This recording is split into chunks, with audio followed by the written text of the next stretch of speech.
विदर्भामधलं बुलढाणा जिल्ह्यातलं देऊळगाव राजा तालुका अंढेरा नावाचं गाव. भावाचं नाव रमेश नागरे. रमेश नागरेला पोटाचा विकार सुरू झाला 2019 मध्ये. तज्ञ डॉक्टरांनी सांगितलं तुम्हाला जर जगायचं असेल तर तुम्हाला कोणीतरी यकृत द्यावं लागेल. लिव्हर यकृत कोण द्यायला तयार होणार? आपलं यकृत द्यायचं म्हणल्यानंतर त्या देणाऱ्याला पण भीती आहे ना. 4 भावंडात त्यांना एकुलती एक बहीण होती दुर्गा नावाची. ब्लड ग्रुप कोणाचाही मॅच होत नव्हता. दुर्गा नावाची जी बहीण होती ना तिचा ब्लड ग्रुप भावासोबत मिळाला. एका क्षणात तिनं कोणत्याही गोष्टीचा विचार न करता सांगितलं मी माझ्या भावासाठी यकृत देणार.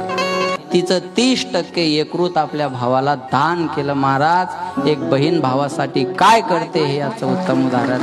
बहिणीमुळं भावाचा तर जीव वाचला. भाऊ विजेच्या दुसऱ्या दिवशी सकाळी तिला या जगाची यात्रा संपून जावं लागेल. भावाचा हिस्सा मागणारी बहीण कुठे? भावासाठी यकृत दान करणारी बहीण कुठे?